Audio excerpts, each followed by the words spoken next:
Hello students, this is Professor McDermott with the video recap of your Module 8 discussions. Let's get right into this interesting material that you've posted.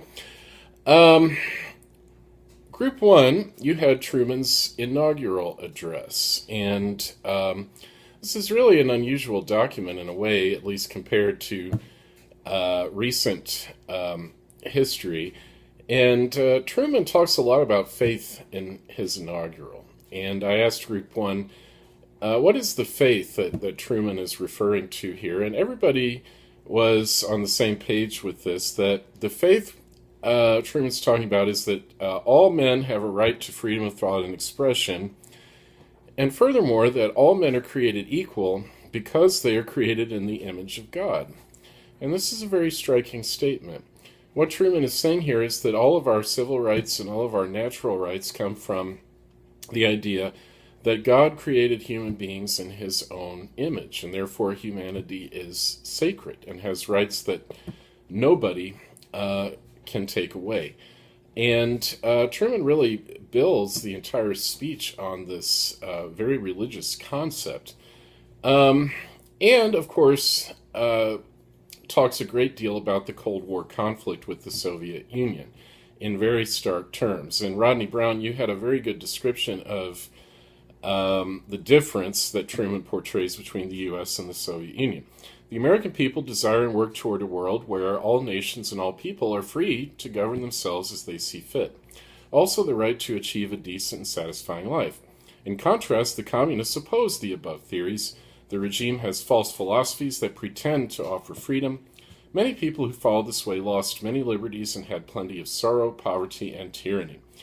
And that is certainly the contrast that Truman's trying to present. On the one hand, the free world, the defender of the human person, the defender of rights and freedom and liberties. On the other hand, the communist world, which is striving for world domination and to take away individual freedoms, rights, and liberties.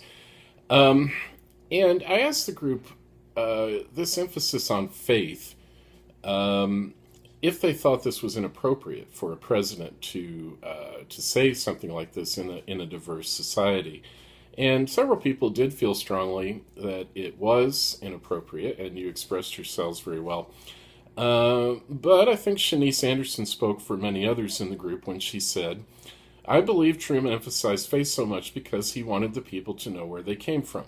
Truman wanted Americans to know that not only hard work and dedication, but faith as well plays a part in a nation becoming stronger. Surprisingly, this did not surprise me. I was shocked that he mentioned faith to be included in success.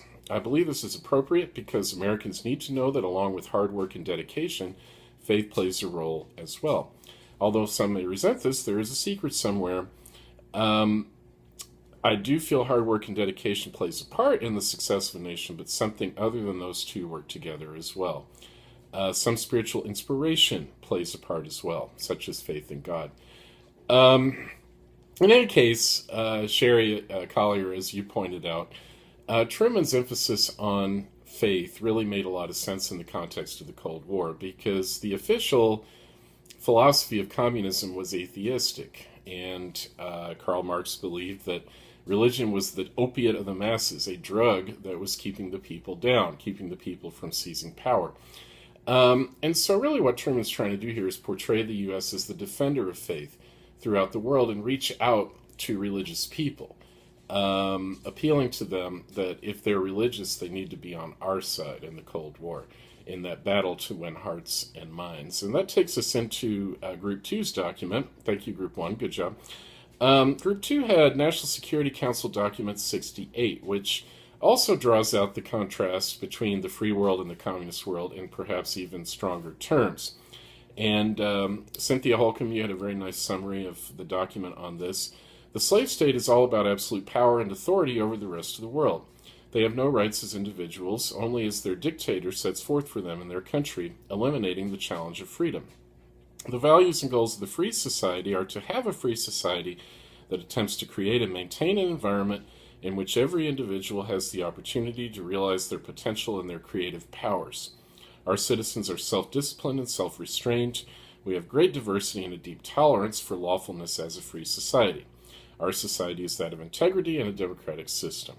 So this NSC document really draws out the distinction between the communist world as a collectivist state that's trying to impose the will of the whole, and the free world as individualist that really nurtures people's individual creativity and freedom. And that was also really a hallmark of Cold War rhetoric. This document is also remarkable because of its discussion of offensive power as opposed to just defensive power. And it was interesting the way you guys grappled with this. I think a lot of your comments reflected the very traditional American idea that defense is more important than offense, that we should only make war if we're attacked and we're in a defensive posture, like at Pearl Harbor.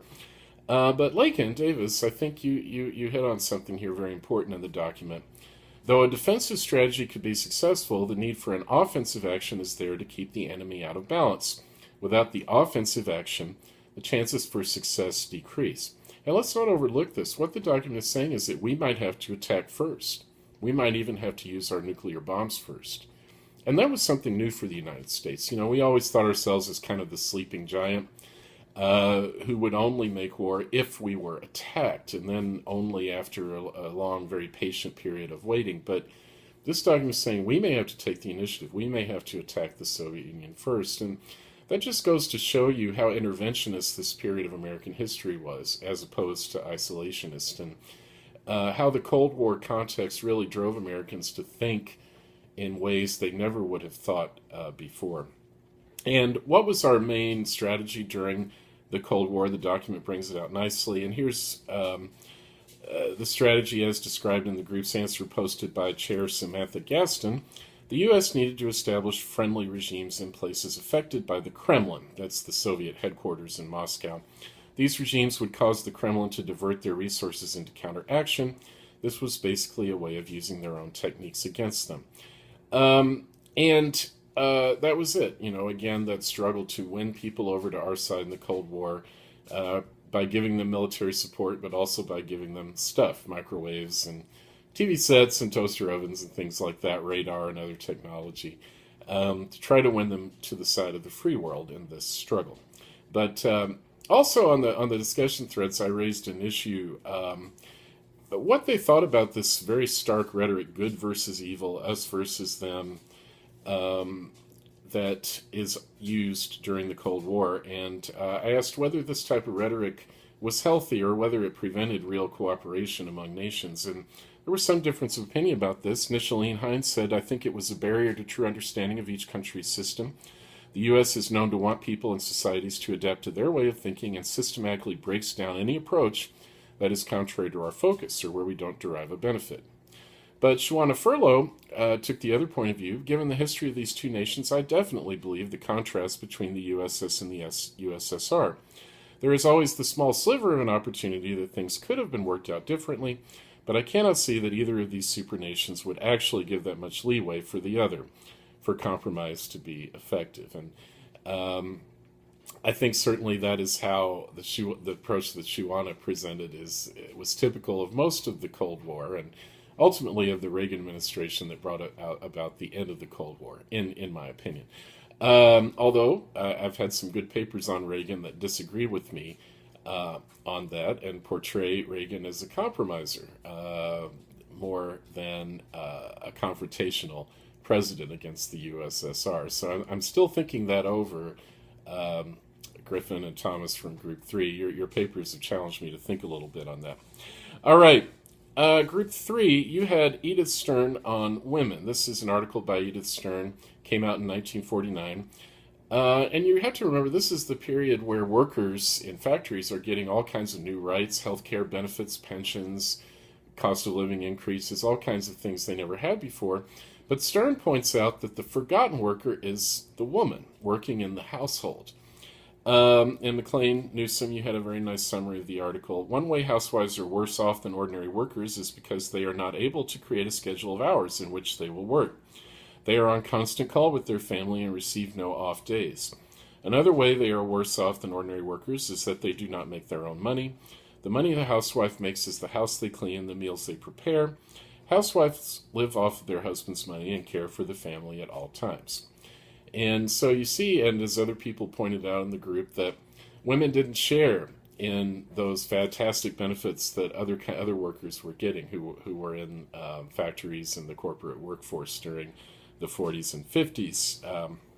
And so Edith Stern goes on to say that it's ridiculous to say that women set their own hours in the home. This was a common argument. Well, at least if you're a housewife, you can set your own hours. And she just thinks that's preposterous. Why? Well, here's the group answer posted by Chair Madison Waldahl.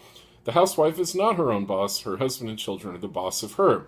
Her husband and children dictate what she does, and when she does it, she waits on them hand and foot constantly. So Stern's giving voice to perennial complaints of housewives in a new way, I think, and noticing something people haven't picked up, or at least men had never picked up on before. And it raises just a whole host of issues. Women, of course, in recent years have gotten into the workforce, and that's great, and that they've had a chance to realize their true potential as human beings, their full potential. On the other hand, this has had an impact on families, with kids being hustled off to daycare for most of their young lives. And I asked the group to think about this and this dilemma. Tara McCloskey, you had a great post on this, and many of your posts were fantastic on this discussion, and it was obvious, as you said, you were speaking from experience here as a working mom. Here's what you had to say. I think it is a balancing act most women must take. This is an even bigger issue if she happens to be a single mother. Seems that today, as women are out and working to fulfill their intellectual intelligence, everyone suffers a little. The women are tired, the men are stressed, the children learn to grow up a bit quicker than they would have previously. Society does benefit, I believe, from women in the workforce. I feel that if possible, women and families would benefit from spending the first 5 years at home with the children until they start school. I know this is not always possible, but it would give the children a stable and secure foundation and a bond that would last. Very interesting proposition. And I urge you all to think about that. I think this issue is still being negotiated, and where it'll end up, we don't know. But it's you, I think, people of today that will determine what direction our society goes on this very important issue for women and for families. So, all right, good job, everybody. Thanks. Looking greatly forward to those Module 9 discussions. Keep up the good work.